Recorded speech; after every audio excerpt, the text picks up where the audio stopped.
Et bonjour à tous et bienvenue dans ce nouvel épisode de Bye Bye Patron, le podcast de quoi? De l'immobilier, de la liberté et des gros billets. Et aujourd'hui, on va pas vraiment parler de tout ça, on va faire un épisode un peu spécial. Je vais vous conter l'histoire de ma bonne résolution que j'ai réussi à tenir depuis le mois de janvier 2022. Je vous laisse réfléchir aux bonnes résolutions que vous aviez prises. Pour ma part, c'était voyager beaucoup, ce qui est déjà bien parti. J'ai pris 17 fois l'avion cette année et je compte pas m'arrêter en si bon chemin. Ensuite, j'ai toujours le projet, ça fait plusieurs années, d'acheter 5 appartements par an. J'en ai déjà signé 4, mais il y en a un, en fait, j'avais déjà fait l'offre en 2021, donc je pense pas qu'on puisse vraiment le compter. Et d'ailleurs, je vais vous raconter dans cet épisode mes dernières visites qui montrent que le niveau des agents immobiliers, il est toujours incroyable. J'ai vraiment eu de nouveau 2 belles anecdotes à vous raconter. J'ai aucune idée de combien de temps va durer cet épisode. En fait, normalement, je fais plutôt un plan, surtout quand il y a des invités, je fais un plan avec eux. Forcément, ils préparent pas leurs réponses à l'avance. Et quand je fais des épisodes tout seul, j'essaye de faire un plan un peu détaillé. Là, j'ai vraiment écrit une bonne partie du podcast, mais je sais pas si je vais la lire. Je sais pas exactement comment je vais procéder, mais j'ai 7 pages de Word. Donc, ça risque, je sais pas du tout combien de temps ça va durer. Bref. Donc je vous avais dit les deux premières résolutions, voyager, acheter des appartements, ça c'est assez simple. Il y avait aussi par exemple les podcasts, mais c'est pas vraiment une résolution, c'est plutôt une discipline que j'essaie d'instaurer. Donc je vous raconte mes visites. Voilà, vous allez voir, il y a 2 sujets, les résolutions et mes visites dans cet épisode. Donc le premier sujet, les visites. Donc première anecdote, je tombe sur un appartement. Alors le point qui est drôle, si on peut dire ça, c'est en fait j'appelle l'agent immobilier et l'agent immobilier me donne la rue. Et je lui dis je connais cette rue, j'ai un appartement là-dedans. Et ensuite elle me dit ouais, c'est au numéro 2 de la rue, il est où votre appartement? Et là le gros blanc, franchement le gros blanc. Je savais plus du tout où est-ce qu'il était cet appartement. En fait, il s'avère que c'est l'appartement dans lequel j'ai passé le moins de temps. Je l'ai visité une fois, on a fait une offre, l'appart il était quasiment nickel, donc on a fait une offre. J'avais passé 20-30 minutes pour le visiter. Michel, mon associé, lui, en général, il passe en fonction de qui l'a vu en premier. L'autre, il passe quand même une autre fois avec l'artisan s'il faut. Donc lui, il est passé avec l'artisan parce qu'il y avait notamment l'électricité à remettre, à faire de trois travaux sur le tableau. Puis je sais plus, il y avait peut-être 3 000 euros de travaux dans cet appartement. Et ensuite, c'est mon gestionnaire locatif qui s'est occupé de la mise en location. Très généralement, je m'en occupe moi. Comme ça, j'aime bien voir les locataires et puis ça évite. Tu peux avoir les locataires qui ne veulent pas payer de frais d'agence. Il y en a, forcément, c'est les moins bons profils, mais il y en a, c'est aussi des bons profils qui veulent juste pas payer de frais d'agence et on peut comprendre pourquoi.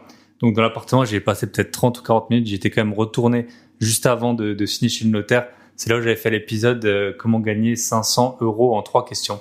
C'est un épisode que j'ai fait en juin 2021. À l'époque où j'étais encore un peu débutant dans le podcast, si vous voulez l'écouter. Donc, comment économiser gagner 500 euros en 3 questions. Bref, il s'avère en fait que l'appartement que j'ai visité, il est situé dans la même copropriété que l'appartement que je possédais déjà avec Michel. Donc, le vendeur, il était là. C'était déjà quand vous avez les vendeurs dans l'appartement, quand il y a un agent immo, vous savez que ça va être compliqué. Donc le vendeur, c'était un relou, c'est comme ça qu'on dit, ou un méga relou. C'était un retraité. Il faisait des blagues hyper orientées à l'agent immobilier. C'était une femme du type, oui, voilà la chambre. Quand on rentrait dans la chambre, il dit, oui, ça c'est la salle de fitness. Alors elle répond, ah oui, j'ai vu qu'il y avait un vélo. Et puis il dit, non, il montre le lit comme ça du doigt.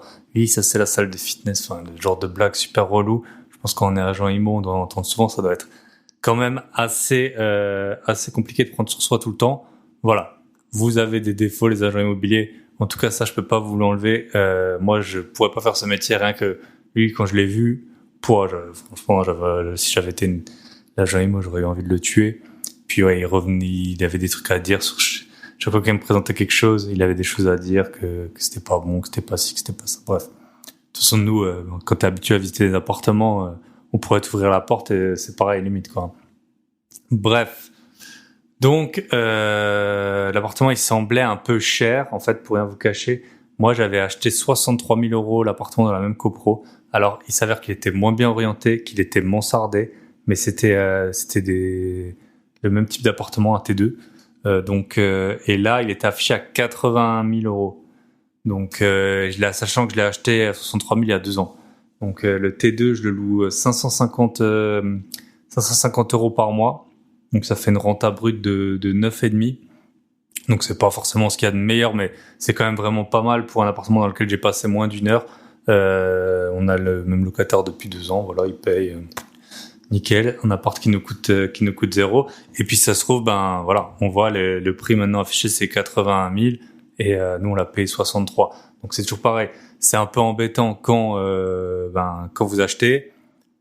Et puis c'est bien pour les appartements que vous avez déjà quand l'immobilier monte. Donc voilà, en plus on loue 550, je pense qu'on pourrait louer 590, donc là on s'approcherait peut-être des 10 ou 11% brut. Bref, donc là on est dans l'immeuble 2 ans plus tard, donc au lieu de 63, c'est vrai que de toute façon l'appartement j'avais tout de suite fait une offre parce que j'avais vu que c'était un bon prix. Je crois que j'avais négocié les 3 000 euros de travaux qu'il y avait à faire, mais quand c'est un bon prix, de toute façon ça sert à rien de négocier plus que ça, vous allez le voir d'ailleurs dans la suite de l'épisode. Bref, 81 000. Je parle avec l'agent. En fait, c'était 3 lots. C'était soit on achetait l'appart 81 000, soit on rajoutait un box de parking non motorisé à 13 000. Donc ça faisait 94 000. Soit il y avait un box motorisé à 16 000. Donc en tout, ça faisait 110 000. Et en fait, je parle avec l'agent et elle me dit qu'il y avait déjà un compromis qui avait été signé pour le box plus l'appartement pour 94 000 euros. Et donc normalement, vous savez que déjà vous pouvez payer ce prix-là quand normalement il y a eu un compromis qui a été signé. Quoique ça m'est déjà arrivé que des appartements me passent sous le nez alors que j'ai fait la même proposition que le compromis qui avait été signé auparavant.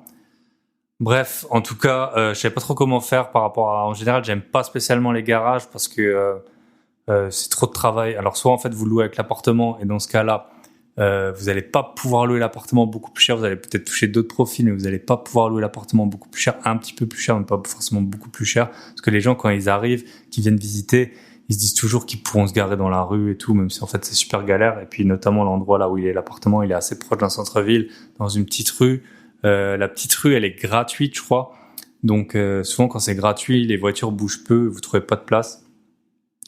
Et donc c'est vraiment c'était un appartement, celui qu'on a, forcément on loue sans parking parce qu'on avait acheté sans parking, mais là c'était la question, elle se posait. Et donc c'est 80, l'autre je l'avais acheté 63, mais en plus il y a un balcon, il est pas mansardé et il est orienté plein sud, l'autre il est quasiment plein nord. Il est au 4e, donc il est pas si sombre, alors que l'autre, il est plein sud, ça donne sur une cour qui est calme. On va dire il a un meilleur emplacement dans l'immeuble. On dit souvent, en fait, dans l'immobilier, ce qui compte, c'est l'emplacement. Et moi, les 3 emplacements que je considère dans cette phrase, c'est la ville, la rue et l'emplacement dans la copro. Parce que c'est les appartements, c'est sûr que dans une même copro, ça peut fortement varier selon l'étage dans lequel vous êtes, si vous donnez sur une cour sombre, si vous donnez au rez-de-chaussée sur la rue, etc. Bref, du coup, je savais pas trop comment réagir et c'est la première fois que j'ai fait appel à mon groupe Telegram. Donc j'ai un groupe, en fait j'ai 2 groupes Telegram, un pour le Club Invest, j'en reparlerai plus tard, mais on a un groupe Telegram du podcast. Donc vous pouvez très bien le rejoindre. Donc Telegram, c'est un peu une sorte de WhatsApp. On s'écrit, il y a plus de 80 membres à présent, j'ai lancé il y a un peu moins d'un mois. Donc vous cliquez sur le lien dans la description et vous pouvez rejoindre le groupe Telegram, vous serez les bienvenus. Et puis je pense que je vais je suis en train de réfléchir à ce que je vais faire avec ce groupe Telegram, et je vais ouvrir des sujets, je pense un sujet action, un sujet travaux, un sujet peut-être crypto, et puis comme ça tout le monde pourra commenter sur le sujet s'il entend des des thématiques qui ressortent, s'il y a une nouvelle crypto qui est en train de pumper ou des trucs comme ça, vous pourrez rejoindre le groupe. Donc, je leur ai demandé, qu'est-ce que vous en pensez? Qu'est-ce que je fais? La plupart des membres, ils m'ont dit, fais une offre pour les 3. Donc, l'appartement plus les 2 garages. J'ai envoyé, en fait, 3 offres. En négociant forcément et tout. Je vous la fais court. Après quelques allers-retours, on s'est mis d'accord pour 99 000 avec les 2 garages. Et pourquoi c'était pas mal que j'ai les 2 garages? Parce qu'en fait, je pense que je vais passer celui que j'achète. Je vais le passer. Donc, celui que j'achète, ce sera sûrement un LMP, donc un meublé. Maintenant je vais passer LMP, voilà, c'est comme ça parce qu'en fait quand on est non résident on passe très vite LMP, donc je vais le passer donc en loueur meublé professionnel, et je vais sûrement le passer en courte durée.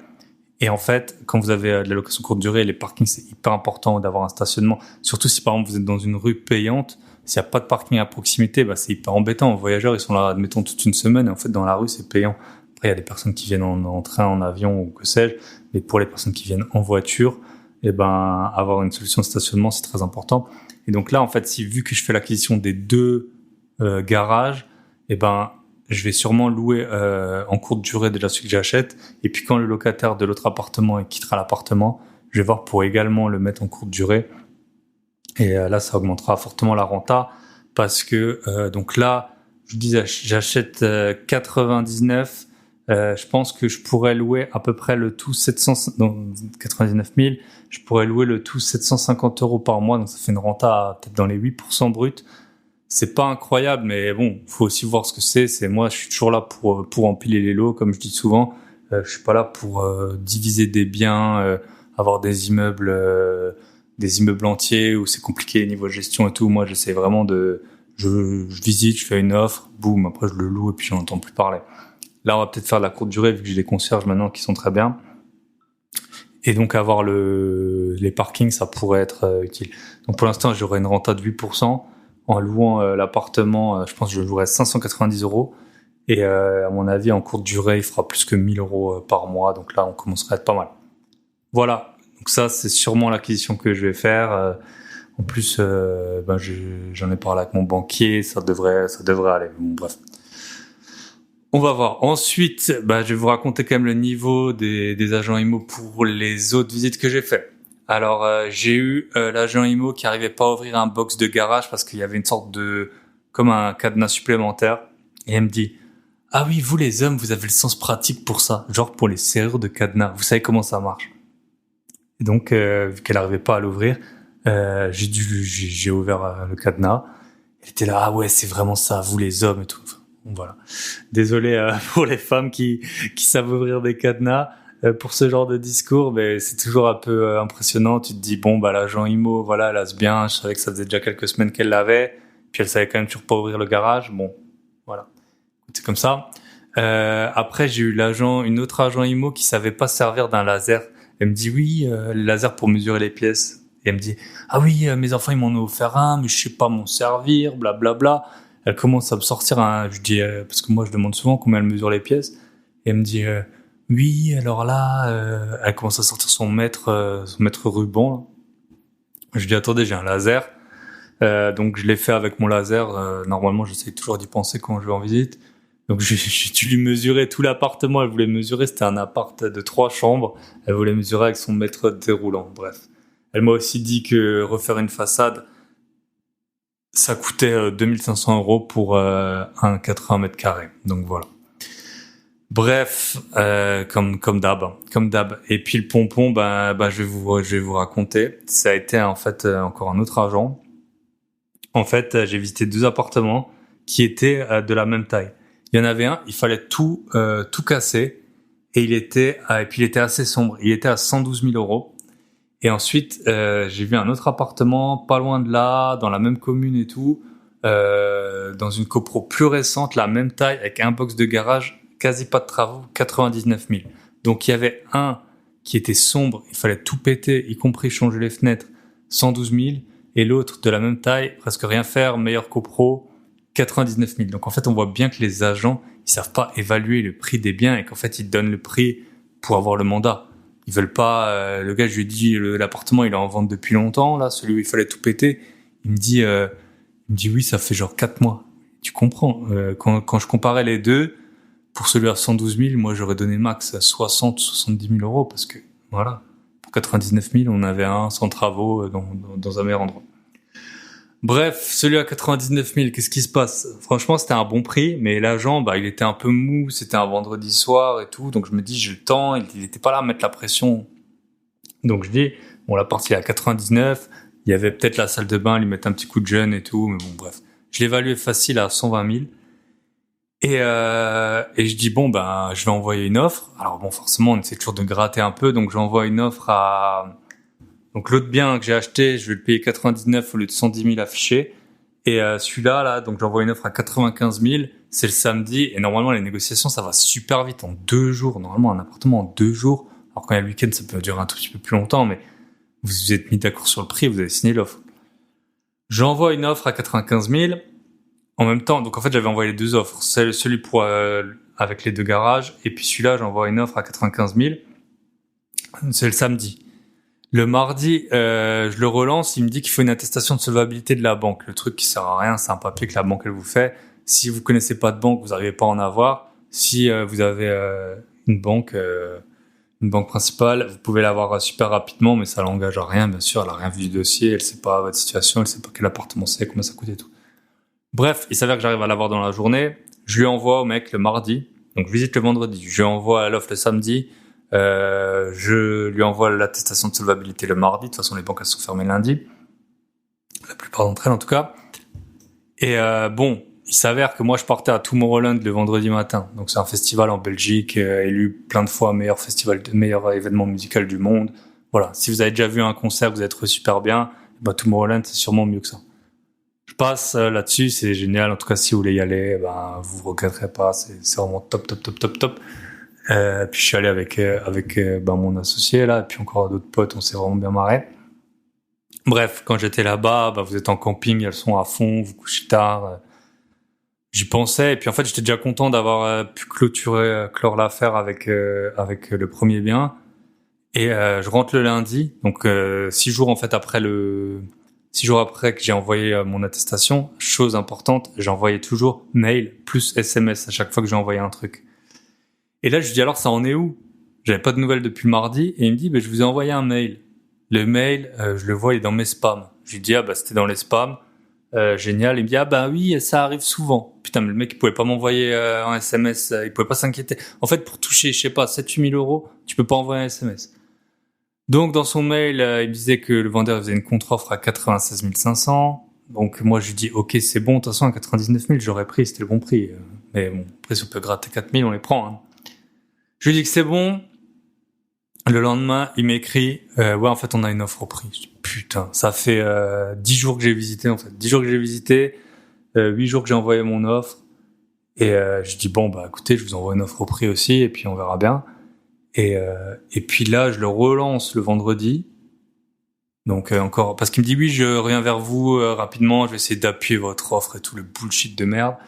Et il s'avère qu'en fait, je vous la fais courte, ils ont donné l'appartement aux premières personnes qui avaient fait l'offre au prix. Justifié, hein. Quand t'es vendeur, je comprends, mais un bras cassé de plus. Hein. J'avoue que peut-être j'aurais pas dû négocier, vu que j'avais l'autre bien en même temps. Après, j'étais à Tomorrowland 4 jours, je pensais à autre chose. J'ai un peu les nerfs que ça me soit passé sous le nez, mais bon, c'est comme ça. Hein. Quand on est investisseur, on visite beaucoup, on fait beaucoup d'offres, et puis c'est comme ça que ça se passe.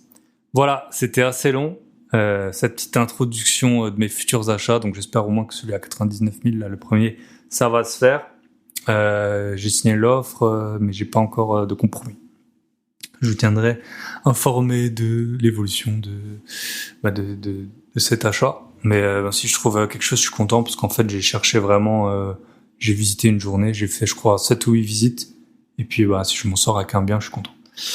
Voilà, c'était assez long. Avant d'attaquer le sujet du jour, je vais vous parler des retours que j'ai eu. En fait, justement, vu que j'allais à Tomorrowland, qu'est-ce qui s'est passé ? J'ai publié l'épisode avec Claire, donc c'était l'épisode d'il y a 2 semaines quand vous écouterez ça.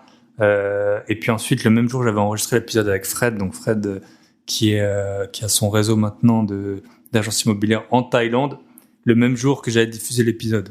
Je sais pas si vous suivez, mais en gros, il y a 2 semaines, j'avais publié l'épisode de Claire et enregistré l'autre épisode, donc je pouvais pas vous faire vraiment de retour sur le podcast. Donc, on va y aller. Merci beaucoup pour tous les partages, les likes, les retours. Ça me donne une méga source de motivation pour la suite. J'avais atteint une sorte de plateau il y a 2-3 mois. Les écoutes, elles montaient plus trop et tout. Et puis là, depuis 2-3 mois, c'est vraiment sur une fusée. On a dépassé les 100 notes sur Spotify. J'ai 108 notes. Je suis à présent dans le top 10 des podcasts business et investissement sur Apple Podcast. J'ai dépassé les 10 000 écoutes par mois sur ma plateforme principale. Ça me fait chaud au cœur. Merci beaucoup. Continuez à partager, à liker, à commenter. Et en fait, ce que j'adore, et vous l'avez fait, vous avez joué le jeu, merci à vous, c'est quand vous écoutez mon podcast, vous pouvez prendre une photo de l'endroit où vous êtes. Notamment, en ce moment, il y a plein de personnes qui sont en vacances. Et vous me publiez en taguant en story, je suis là, j'écoute ton podcast, donc vous faites une photo. Si vous êtes à la montagne, si vous êtes à la mer, si vous êtes même en train de promener votre chien ou au bureau, que sais-je, faites une photo. Et puis vous me taguez sur Instagram, bye bye patron, et puis je vous repartagerai. Ça fait ça fait toujours quelque chose parce qu'en fait je vois les écoutes et je vois même les messages que j'ai en retour. Mais là, ça me met vraiment un peu dans votre vie. Et puis ça me fait très plaisir de voir ça. Puis je découvre des super beaux paysages. Donc merci à tous les retours que j'ai eu sur le podcast, notamment à Claire, Les Petits Pieds Vagabonds, Lucie, Christelle Conseil, Mathilde, Romain P, Nathalie, François, aka Monsieur Libre, Jordan P, Arnaud Reynaud. Arnaud Reynaud, je pense que tu vas passer un de ces quatre sur le podcast aussi. Quand je serai en Alsace, je vais essayer de m'arrêter chez toi. Nico, Émilie, Antoine, Alex BR, il m'a envoyé un message. Il m'a indiqué qu'il va acheter son premier immeuble grâce à moi. C'est pas beau ça? Ce sera, je pense, surtout grâce à toi. Mais voilà. Félicitations à toi. Je suis Alaïdine qui achète son premier appartement. Immo Locatif Invest, donc qui a partagé la photo où il se trouvait pendant qu'il écoutait mon podcast. J'ai même eu le droit à un auditeur qui a le super surnom de Si, comme la mer, Phyllis. Bravo pour le jeu de mots. Qui a partagé, en tout cas depuis son bateau. Et puis Kevin, comme toujours, voilà, très réactif. Merci à vous. Je fais encore une toute petite partie. J'ai eu 3 avis sur Apple Podcast. Flo Imo qui m'a indiqué qu'il a particulièrement aimé le podcast Le Bonheur est dans la Rat Race. Je vous conseille de l'écouter. Mixery21 qui a envoyé du big love et qui a indiqué qu'il n'y a plus d'excuses pour ne pas se lancer dans l'investissement IMO et avoir des bifetons par-dessus la tête. Et Runner52, podcast au top, que ce soit en solo ou en interview. Et ouais, voilà. Là, c'est un épisode en solo. C'est pas souvent. J'ai prévu plein. En fait, j'ai refait mon planning des podcasts. J'en ai prévu plein. Donc voilà. Et Thomas qui indique aussi que c'est un super podcast sur l'IMO et un rendez-vous à ne pas manquer tous les mercredis. Donc merci pour vos écoutes et vos messages sur Apple Podcast. Si c'est pas déjà fait, vous pouvez aller sur Apple Podcast, vous prenez 2 minutes maintenant, vous mettez le podcast en pause et puis vous pouvez me noter. Voilà. En toute honnêteté, dans le monde des podcasts, en fait, personne connaît l'impact de ces notes, de ces avis sur le référencement. On sait pas. De toute façon, c'est comme tout, c'est comme Instagram, c'est comme toutes les plateformes, elles communiquent pas sur leur algorithme. Mais en tout cas, moi, je connais très bien l'impact de ces retours sur mon état d'esprit. Ça me fait super plaisir. Voilà, c'est l'été, on bouge à droite, à gauche, et j'essaye, quoi qu'il arrive, d'avoir toujours un épisode à vous proposer. Et j'essaye aussi de l'enregistrer de semaine en semaine pour être à jour, justement, des retours, de ce qui se passe dans l'actualité, etc. Voilà, j'ai fait mon calendrier donc pour les prochaines semaines avec les invités. Normalement, j'ai répondu à toutes les personnes qui se sont proposées de passer sur le podcast. Si c'est pas le cas, vous pouvez me réécrire. Avant d'attaquer le sujet, je fais 2 minutes ma pub. Voilà, en tout, ça aura fait les petits remerciements et ma pub. Si vous voulez soutenir le podcast, apprendre plein de choses, j'ai écrit 2 livres. Le premier, négocier un bien immobilier, 7 techniques pour gagner facilement des dizaines de milliers d'euros. Et le second, débuter l'investissement locatif, 12 étapes simples pour réussir à éviter les pièges. Les 2, ils sont sur Amazon. Vous tapez Bye Bye Patron en un mot. Ils coûtent moins de 5 € en e-book, moins de 15 € en papier. Ils sont assez courts. Je les avais fait volontairement courts pour que vous les lisiez. Ensuite, vous passiez à l'action. Et surtout, celui pour négocier, c'est vraiment, vous allez trouver le bien. Vous lisez le livre. Je pense que ça va prendre peut-être 3-4 heures, même pas. Et puis, vous pourrez tout de suite utiliser les meilleures stratégies rentables. Voilà. Moi, là, vous voyez, j'ai négocié seulement quand même 11 000 €. 11 000 € là sur je vous ai pas dit tous les arguments et tout, mais j'utilisais pas mal d'arguments et vraiment je vois que le gars je l'ai saigné à fond pour les 11 000 de moins parce que l'agent IMO, je voulais même vous le passer sur le podcast, le message vocal qu'elle m'a laissé, elle m'a dit ouais, je sens qu'il est en train de craquer, ouais, ça devrait passer et tout. Là je fais comme si c'était simple, mais c'était pas simple, là. Il y avait pas mal d'allers-retours, j'avais des arguments avancés sur le pourquoi du comment. Tous ces arguments, je les présente dans mon livre. Donc, si vous voulez, vous pouvez acheter le livre. Vous tapez Bye Bye Patron. Sinon, comme d'hab, dans la description du podcast, il y a tout. Voilà, c'est vraiment, et j'avoue, le livre sur la négo, il fonctionne assez bien. J'en ai vendu plus que 500, je pense. Et vraiment, c'est des techniques que j'ai appliquées, qui ont fonctionné. C'est pas des techniques que j'ai lues, je sais pas quoi, des vidéos YouTube que j'ai repris, une méta-analyse ou que sais-je. C'est vraiment des méthodes que j'ai appliquées. Et je négocie déjà des centaines de milliers d'euros sur mes achats. Vous vous en doutez. Voilà, parfois le marché il est un peu tendu. Là, il est en train de se détendre, mais bon, de temps en temps on gratte 3000, de temps en temps on gratte. Le plus que j'ai gratté, c'était 35 ou 40%. Et puis il y a toujours la technique de l'offre de bâtard dont on parle souvent, l'ODB. Voilà, le canal Telegram, je vous en ai déjà parlé, lien dans la description. Et enfin, si vous voulez rejoindre le Club Invest, donc Michel, mon associé et moi, on vous aide à faire des achats rentables, peu importe que vous connaissiez rien dans l'IMO, que vous avez déjà 1 million d'euros de patrimoine, on vous guide pas à pas, on vous appelle, Chaque semaine, on a une dizaine de membres, on est en contact donc chaque semaine avec les membres et puis quasiment chaque jour via un groupe qu'on a en commun. Malheureusement, on a un membre qui nous quitte parce qu'il opère un changement de vie et qui l'empêchera d'emprunter dans les prochains temps. Donc écoute, tout le meilleur à toi. Tout le meilleur à toi. Et puis pour les autres, il y a une place si vous souhaitez. Ça coûte 149 € par mois. Vous commencez quand vous voulez, vous arrêtez quand vous voulez. Et vous pouvez même avoir un appel gratuit avec nous avant de vous engager, bien entendu. Et de toute façon, vous engagez que sur un mois. Si vous voulez avoir un retour, on a une page Trustpilot. Donc Trustpilot, c'est des membres qui commentent. La plupart des membres qui ont commenté sur Trustpilot, ils sont toujours membres du Club Invest. Donc si vous voulez aller les voir, voilà, c'est pas des faux avis, c'est des personnes qui existent vraiment. Et si vous nous rejoignez, vous verrez bien qui sont là. Donc 149 € par mois, vous pouvez gagner des dizaines de milliers ou des centaines de milliers d'euros. Voilà. Bon, enfin, 25 minutes de podcast, on peut attaquer avec la troisième bonne résolution. Donc je vous rappelle, voyager. Là, je suis pas mal, 17 vols déjà. Puis je compte bien pas m'arrêter là. J'irai notamment à Bordeaux. J'ai pris mes tickets de train pour l'event IMO. Là, c'est vers le 25 septembre. Si vous êtes là-bas, on peut se voir. On peut même enregistrer peut-être un podcast. Voilà, vous pouvez me contacter. Ça, j'irai en train. Donc, je le compte pas pour moi. Dès que je prends pas l'avion, c'est pas un vrai voyage. Sinon, alors là, j'aurais vraiment pas mal à Et l'autre, c'était acheter 5 appartements. Donc, j'en ai déjà signé 4. Je vous ai dit, un qui compte à moitié. Et puis là, normalement, ça va se faire, celui à 99 000 €. Donc, je serais pas mal. La troisième résolution. Alors, j'aime pas trop parler de ma vie privée dans ce podcast. Vous savez, forcément, y a pas mal d'écoutes. Et puis, en plus, ça va en sens unique. Donc, c'est toujours un peu bizarre de parler de soi. Et puis, forcément, voilà, on essaie un peu de préserver sa vie privée. Mais je vais quand même vous en parler parce que je pense que c'est une expérience qui peut vous inspirer fortement, quel que soit l'objectif que vous ayez dans la vie. Et donc, ma troisième résolution, c'était mon poids et mon état de forme global. Qu'est-ce qui s'est passé? Alors, avant de commencer, bien sûr, je suis pas nutritionniste, j'ai aucun conseil à vous donner. Chacun fait comme il le souhaite. Si vous êtes très bien avec votre corps, peu importe votre poids, peu importe, vous faites ce que vous voulez là-dedans. Mais en fait, j'ai tenu à vous partager ça parce que on peut l'appliquer. Donc là, le poids, ça va être l'exemple que je vais vous donner, mais vous allez voir que ma technique infaillible qui fonctionne à 100% pour perdre du poids, je pourrais faire des pubs là, un peu putaclic là sur Facebook comme ça. Mais ma technique, je pense qu'elle peut fonctionner dans énormément de scénarios.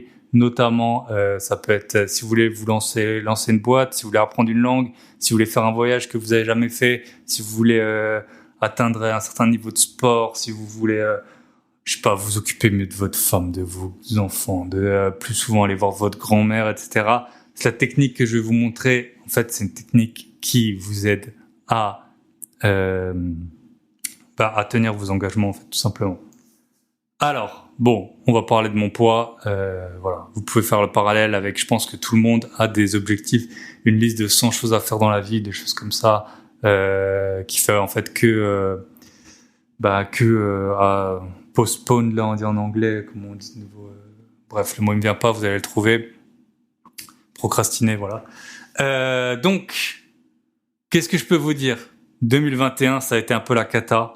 Il m'est arrivé pas mal de choses, j'ai beaucoup bougé, j'ai habité à plusieurs endroits, j'ai fait des choses plutôt cool du genre lancer le podcast, j'ai fait des trucs un peu moins cool. Bref, l'année 2020, c'était l'année où j'avais couru mon premier semi-marathon, j'étais bien en forme. Je finis l'année 2021 dans un état physique que je considère comme inacceptable. Alors, et j'attaque donc l'année 2022 avec un poids de roulement de tambour, 92 kilos pour 1m86. Alors, vu que je suis assez grand, ça se voyait pas trop, mais moi, je le voyais bien. Ça choquait pas les gens. J'avais atteint mon ATH, comme on dit dans la crypto, all-time high. Jamais été aussi gros de ma vie. Voilà. J'ai 1 million de choses à faire, donc peu importe sur les raisons pour lesquelles je suis devenu aussi gros. Mais en fait, j'ai habité à plein d'endroits, j'ai peu mangé chez moi. Voilà, j'ai mangé des trucs, trop mangé. Voilà. De toute façon, c'est assez simple. Quand vous grossissez, c'est que vous mangez plus que vous dépensez. Quand vous maigrissez, c'est que vous dépensez plus que vous mangez. Bref, 92 kilos. En fait, j'ai commencé l'année à 90 kilos et très vite, je suis même monté à 92 kilos. Donc, ce plan, donc que je vous rappelle, vous pouvez utiliser pour tout plein d'autres objectifs. Ah oui, j'avais noté pour aussi, vous pouvez vous en servir pour finir les travaux dans la maison. Moi, j'ai pas de maison, mais les gens qui ont des maisons, pourquoi vos maisons elles sont jamais finies en fait? Pourquoi chaque fois que je vais dans une maison, il y a des pièces en chantier, il y a des trucs pas finis, le jardin ça va pas être... Je sais pas, je comprends pas le concept de la maison qui se finit jamais, mais je pense que c'est pour ça que, alors forcément, ça, on a besoin de temps, on a besoin d'argent, on n'a pas forcément les deux, mais j'ai l'impression que les gens qui ont des maisons, ils habitent tout le temps dans des chantiers, donc c'est aussi pour ça que j'habite dans un appart, et puis aussi, vu que je bouge beaucoup, quand on part plusieurs semaines, on est bien content de rentrer dans un appartement dans lequel il s'est rien passé, il n'y a pas eu d'inondation, des trucs comme ça, même l'herbe qui a poussé et tout. Bref. Alors le plan. Je vous raconte mon plan pour perdre du poids et c'est le plan que vous allez devoir appliquer pour respecter vos bonnes résolutions. Il m'a été inspiré par un livre et le livre, je trouve plus la référence. J'ai demandé à pas mal de personnes qui ont lu je crois que j'avais même fait une story Instagram, qui ont lu beaucoup de livres de dev perso. Ça leur disait quelque chose à certains, mais pas à tous. Bref, je vous explique le plan, ce dont je me souviens. Forcément, vu que j'ai pu retrouver le livre, j'avais quand même passé un peu de temps à chercher, j'ai pu retrouver le livre parce que c'était un livre en fait qui avait beaucoup d'anecdotes dedans. Donc c'est pour ça que j'avais pas retrouvé. En gros, il expliquait c'était 2 profs de fac aux États-Unis, je crois que c'était aux États-Unis, ils s'étaient fixé un objectif de poids à atteindre et s'ils y arrivaient pas, ça leur coûterait $10,000. Et ensuite, tout au long de leur carrière, chacun il pouvait demander à l'autre de se peser. Et si, lorsqu'il se pesait, il respectait pas ce poids, il fallait payer à l'autre donc une somme, je sais plus du tout combien c'était. Bref, alors ce qui s'est passé, c'est que j'ai adapté ce plan. J'ai embrigadé un membre de ma famille qui avait eu un peu trop de bide et j'ai trouvé une arbitre, à savoir ma sœur que j'embrasse. Alors, qu'est-ce qui se passe? Mon objectif, c'était, en fait, au début de l'année, le 1er janvier, j'étais à 90 kilos. Ensuite, je suis monté à 92. Et mon objectif, c'était que je passe à 83 kilos en juillet. Alors, vous allez dire 7 kilos en 7 mois. C'est pas super ambitieux. Bon. Peut-être que, voilà. Je sais pas. Peut-être que vous avez perdu plus de poids que ça. Mais, en tout cas, vous allez voir pourquoi je voulais pas aller trop vite. C'était parce que si j'y arrivais pas, il se passait des trucs graves. Donc voilà. Donc en fait, au final, je me suis retrouvé à 92 kilos, donc j'avais 9 kilos à perdre. Pourquoi j'ai choisi 83? C'est plus ou moins mon poids de forme. 80, c'est bien. Voilà. Chacun a un corps différent. Il y en a qui ont plus de muscles, moins de muscles, tout ça. Bref. On s'en fout. Mais voilà, vous savez, au moins l'objectif, c'était entre 7 et 9 kilos à perdre. Le plan, c'était... En fait, je me suis basé sur plusieurs livres et notamment sur la psychologie humaine. Et je sais que les gens, ils détestent perdre de l'argent. En fait, perdre 100 €, ça fait c'est beaucoup plus ennuyant et énervant et embêtant. Et ça vous fait beaucoup plus de mal au moral que gagner 100 €. On déteste perdre de l'argent. Ça vient d'où? En fait, c'est très ancré. J'avais entendu une émission scientifique. Ils avaient même essayé, ils avaient appris à des singes à utiliser de l'argent. Et même eux, on voyait que en fait c'était pas du tout quand on a une probabilité de perdre 100 et gagner 100, en fait c'était pas sur l'humeur des singes. Je sais plus comment ils avaient mesuré l'humeur des singes, mais voilà, perdre ça leur faisait beaucoup plus de mal que gagner une somme équivalente. Donc en fait ça vient d'où? Les gens ils pensent, que les scientifiques, qu'en fait c'est au cours de l'évolution. Avant gagner ça voulait dire manger pour un jour et perdre ça voulait dire mourir. Donc forcément, le cost-benefit, il est à 50-50. Vaut mieux peut-être ne pas manger pendant un jour que se faire manger par un lion. Donc c'est peut-être pour ça qu'on y réfléchissait 2 fois avant de gagner. Dans le monde actuel, on a plus de chances de mourir de trop bouffer que de se faire manger par un tigre. Donc on peut utiliser ce biais psychologique à notre avantage. Ensuite, qu'est-ce que j'ai fait? J'ai pris ce qu'on appelle un objectif SMART. Alors c'est un truc de directeur ou directrice des ressources humaines bidon que vous écoutez le vendredi à 16h dans une réunion. Mais là, c'est typiquement ce que j'ai fait. Donc SMART, c'est des lettres en anglais, ça veut dire c'est intelligent, je pense que c'est comme ça que ça se traduit. Donc c'est chaque lettre, c'est l'acronyme d'un truc. Donc spécifique, mesurable, acceptable, réaliste et temporellement défini. Ici, les moins 7 kilos, c'était spécifique à ma personne, c'était mesurable via une balance chaque mois. Acceptable parce que acceptable et réaliste, voilà, c'était pas moins 10 kilos en un mois, et temporellement défini. Ça, je pense que c'était le plus important. Donc, c'était 7 kilos en 7 mois. Alors, vous allez me dire, ouais, c'est pas super ambitieux, blablabla. Bon, déjà, en fait, fallait déjà inverser la courbe. Parce que moi, j'étais en phase de décollage de poids, là. J'étais direction les 100 kilos. Et donc, il a déjà fallu inverser la courbe. Et puis, pour rappel, pendant cette période, j'ai été pas mal. J'ai bougé. J'étais à Barcelone, j'étais à Dubaï, j'étais au Pérou, j'étais à Milan. Voilà, c'est pas les endroits où on mange le plus mal. Le Pérou, c'est un des endroits où on mange le mieux au monde d'ailleurs. J'ai organisé un week-end IMO, sûrement que vous l'avez vu, et voilà, le vin et la bouffe, c'était à profusion. Donc, c'était un bon rythme.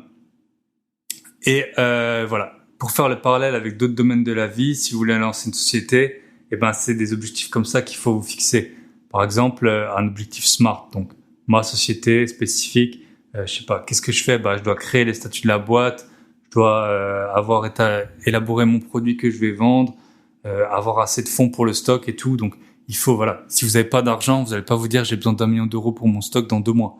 Mais faut que ce soit donc réaliste et acceptable. Mais vous pouvez vous dire, par exemple, j'ai besoin de 5 000 euros dans 2 mois. Et voilà, faut vraiment faire des objectifs SMART. Si vous voulez finir les travaux d'une maison, ça peut être dans 1 mois. J'ai fini la salle de bain, j'ai carrelé la salle de bain, le sol il est posé, j'ai repeint la chambre d'amis, j'ai viré le lit de la grand-mère pour en mettre un nouveau, etc. Voilà, temporellement défini et un truc précis. C'est vraiment comme ça. Si vous voulez apprendre une langue, petite dédicace à David, le plaquiste. Lui, il a plus de 800 jours d'affilée sur Duolingo, je crois.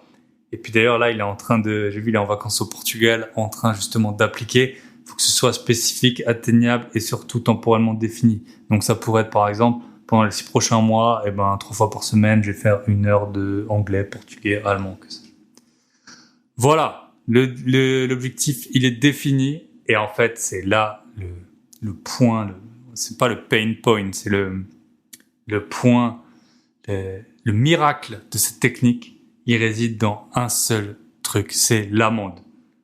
Voilà, la première source de motivation, c'était bien sûr de faire ça à 2, ça vous pousse quand vous allez faire du tennis à 2, vous êtes sûr d'y aller chaque semaine, parce que quand il y en a un qui a la flemme, l'autre il viendra, et l'autre il l'aura pas, et inversement. Donc quand vous êtes à 2, c'est déjà beaucoup plus simple de réaliser des objectifs. Pourquoi moi je me suis associé aussi avec Michel? Déjà parce qu'on s'entend super bien, ça fait super plaisir de partager ça ensemble.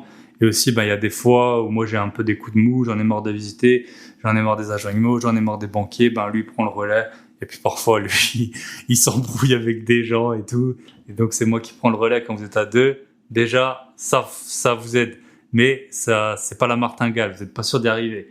Par contre, voilà, comment y arriver? Grâce à l'amende.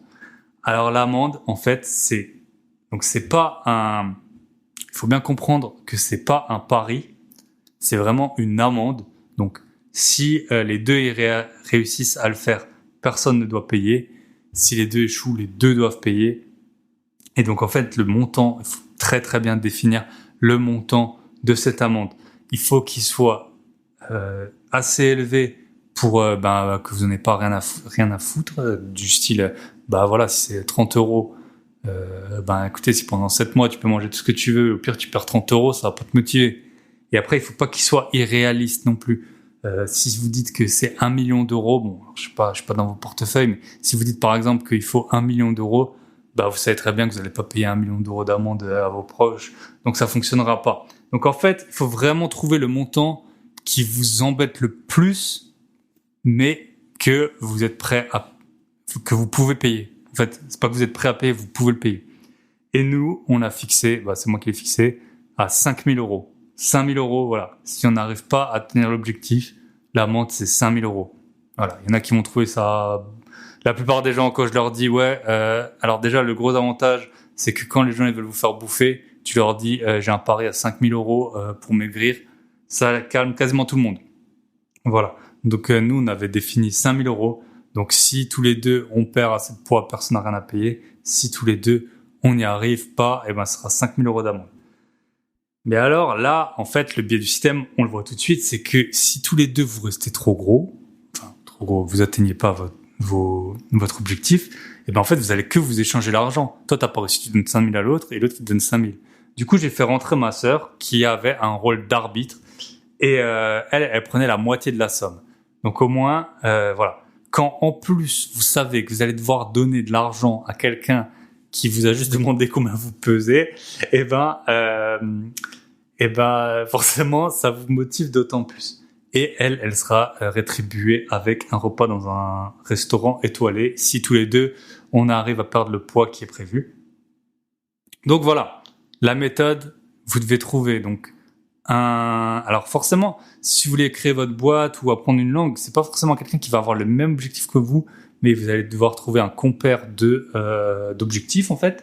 Et puis, je peux que vous conseiller d'engager un arbitre. En plus, ça fait un bon petit groupe de 3, voilà.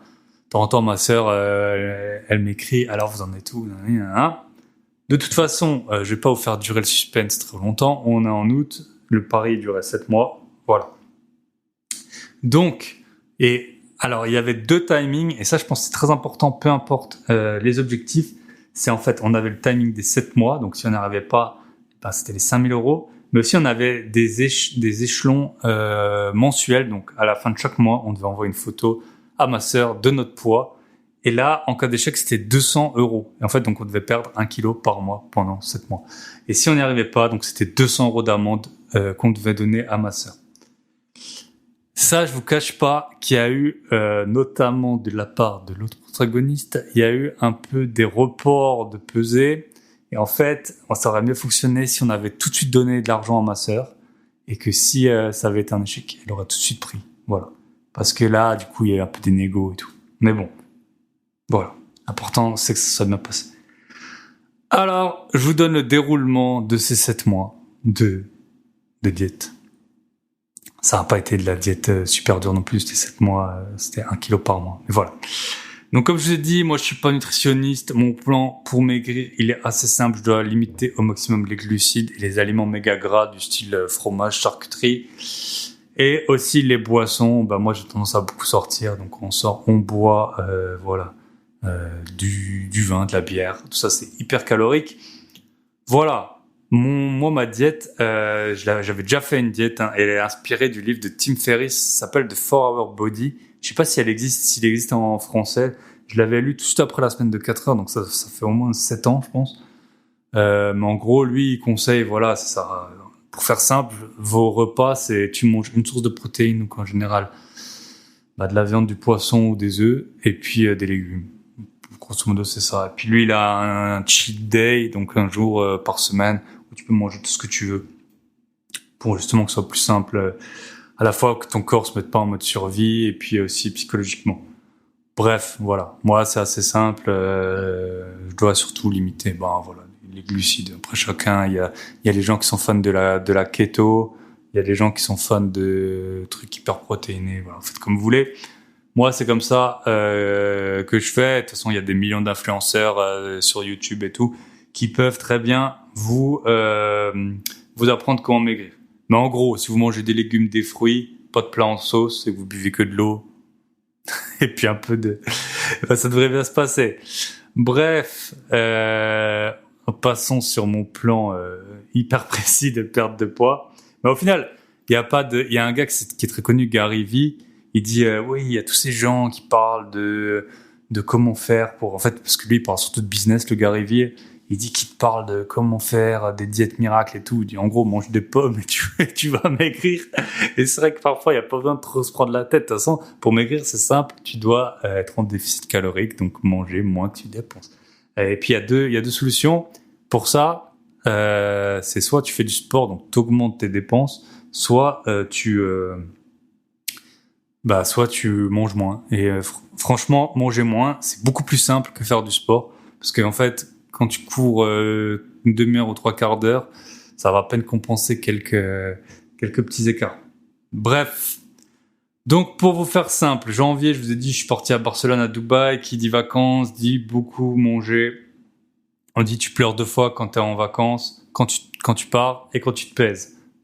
Effectivement. C'est la saison des raclettes et tout. Mais bon, les premiers kilos sont assez simples à perdre. Février, j'étais parti en Grèce, ça caille un peu, tu fais pas trop d'exercice. Mars, je pars au Pérou. C'est un des endroits où on mange le mieux au monde. Heureusement, j'ai beaucoup marché là-bas et avec l'altitude, ça coupe vachement la faim. En tout cas, moi, ça m'a beaucoup coupé la faim. quand t'es à plus que 4000 mètres ou même plus que 3000 mètres d'altitude, ça coupe la faim. Donc bon, jusque là ça allait.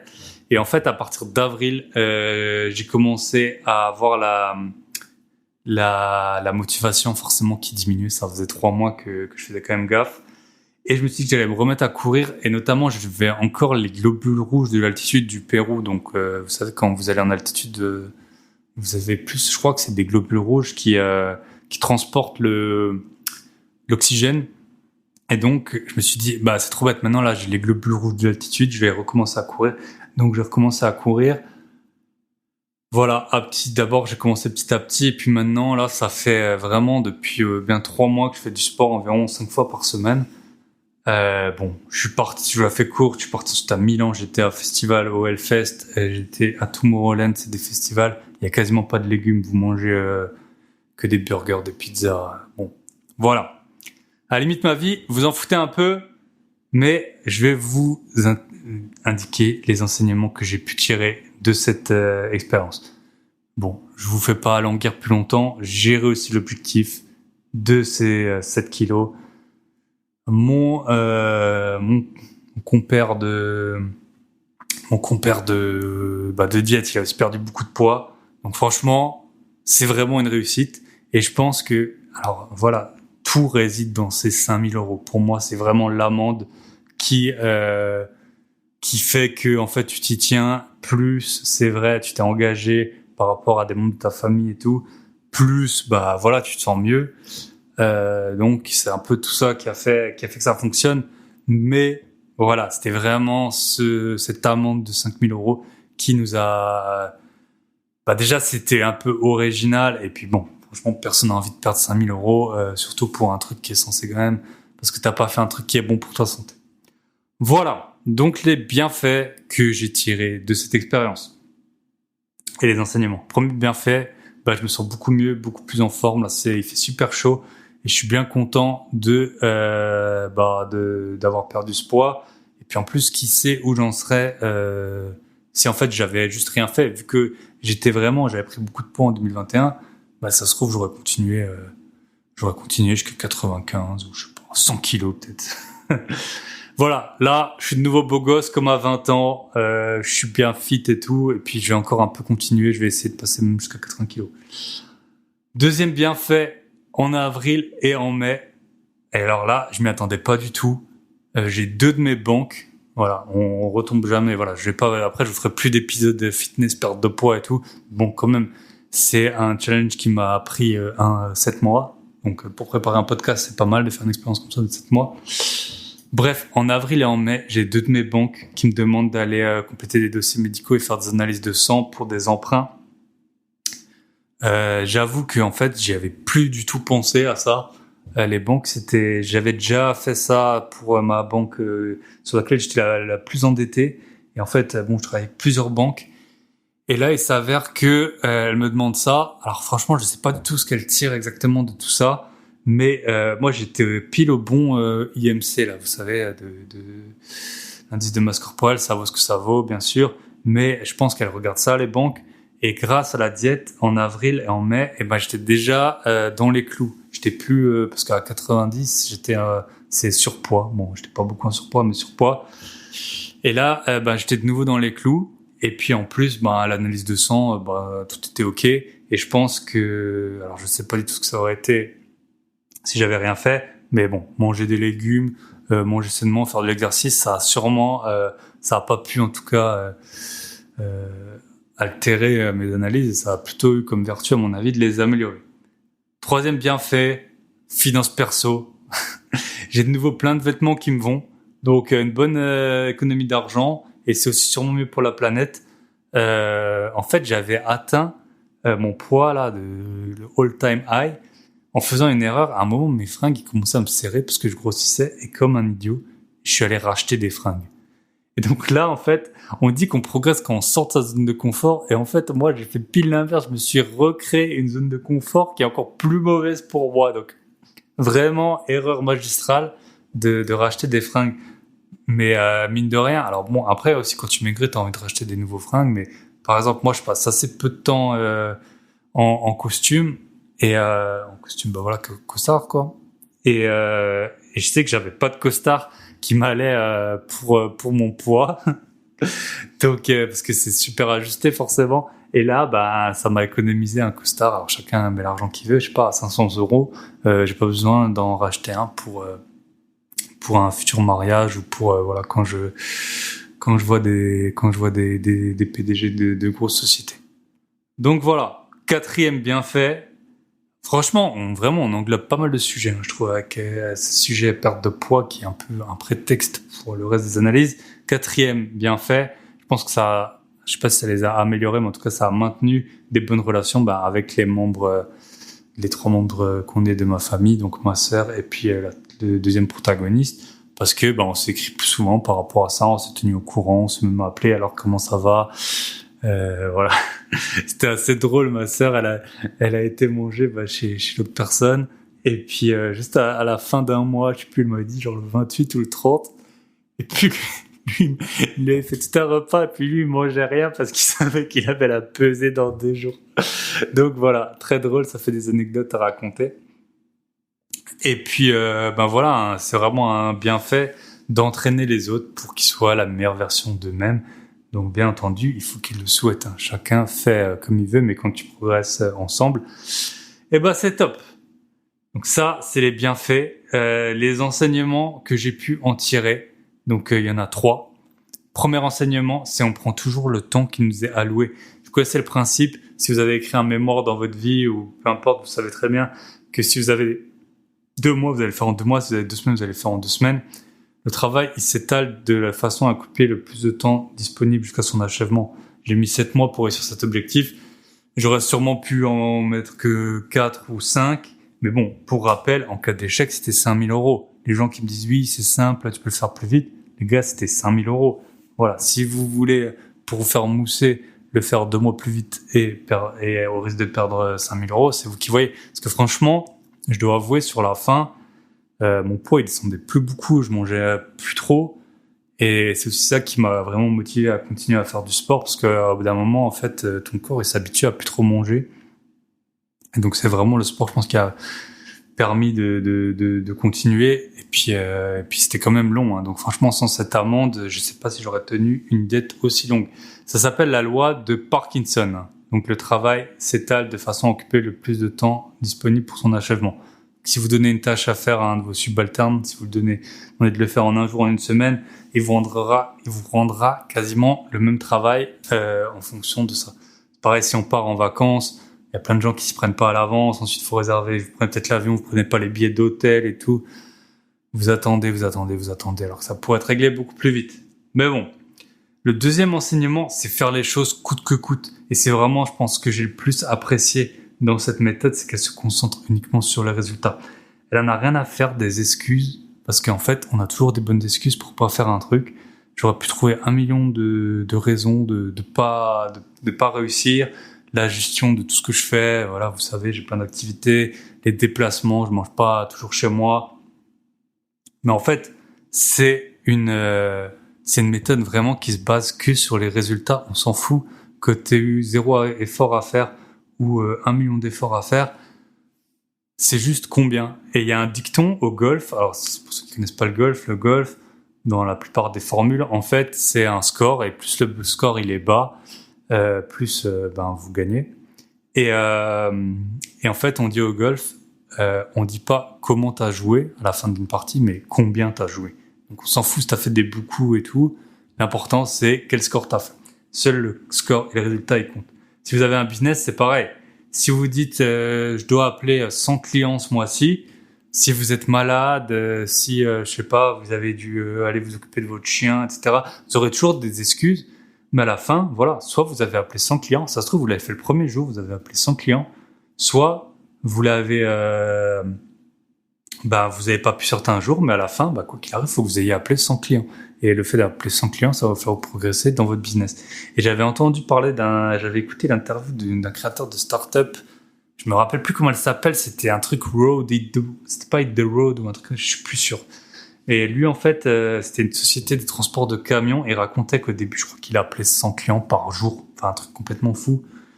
Mais voilà, il s'était tenu. Puis maintenant, la boîte, visiblement, elle fonctionnait super bien. Donc, c'est vraiment ce que j'ai apprécié, c'est on s'en fout ce que tu as mangé pendant ce mois-ci. Tu peux dire, j'ai mangé que des carottes et puis t'as pas perdu. Ben voilà, t'as pas fait ce qu'il fallait pour que ça fonctionne. C'est juste ça. T'as essayé un truc, ça a pas marché. Et on s'en fout de tes excuses. C'est voilà, soit t'y arrives, soit t'y arrives pas. Il y a des gens, ils perdent du poids sans rien faire. Il y a des gens, ils galèrent à mort. Voilà. Après, faut voir où est-ce que tu veux. Qu'est-ce que tu veux atteindre. Il y a des gens pour qui c'est plus dur que d'autres d'apprendre des langues, etc. C'est comme, voilà, si vous avez un bac plus 5 en anglais, je sais pas si ça existe, mais voilà, et que vous parlez pas anglais, bah, on s'en fout un peu que vous ayez fait un bac plus 5 en anglais. Soit tu parles anglais, soit tu parles pas anglais. Il y a des gens, leurs parents, ils sont nés d'une mère anglaise, bah, ils parlent anglais. Et puis il y en a, bah, ils vont galérer. Et peut-être qu'ils vont faire 5 ans d'études et puis ils parleront quand même pas anglais. Et donc, en fait, ils n'auront pas atteint le résultat souhaité. Donc voilà, c'est une méthode basée sur les résultats. Donc c'est pour ça que c'est une bonne méthode. Et la troisième règle, alors là, on va faire une petite dédicace à notre ami Tony, Une vie de liberté. Parce que lui, il le dit souvent, c'est votre cerveau règle les problèmes que vous lui soumettez. En fait, cette diète, elle m'a fait prendre un nombre incalculable de décisions. Voilà, peut-être refuser de sortir un soir, décaler des rendez-vous que j'aurais pu avoir, notamment pour le podcast, mais pour d'autres, pour aller courir. Si en fait, j'avais pas eu dans la tête, voilà, t'as ce truc à faire, et ben en fait, si c'était trop bas dans ma liste de priorités, j'aurais jamais pris le temps qu'il fallait pour les faire. Là, c'était dans mon cerveau tout le temps.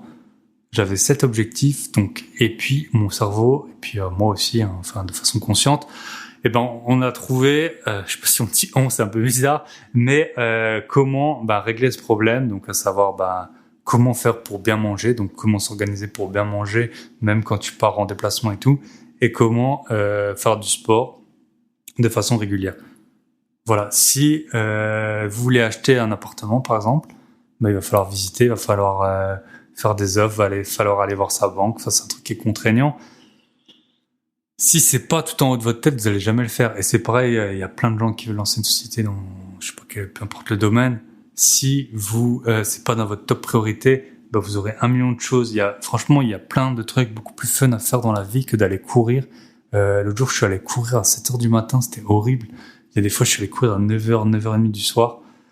Voilà, il y a des choses beaucoup plus fun à faire. On a toujours mieux à faire, mais si on a des objectifs, à moyen terme, et c'est comme ça qu'il faut agir. Donc voilà, quel que soit votre objectif de vie, vous pouvez utiliser cette technique. Dites-moi ce que vous en pensez. Donc mon summer body, il est pas encore parfait, pourtant on est en août, mais je commence vraiment à ressembler à quelque chose grâce à ça. Je vais un peu poursuivre les efforts.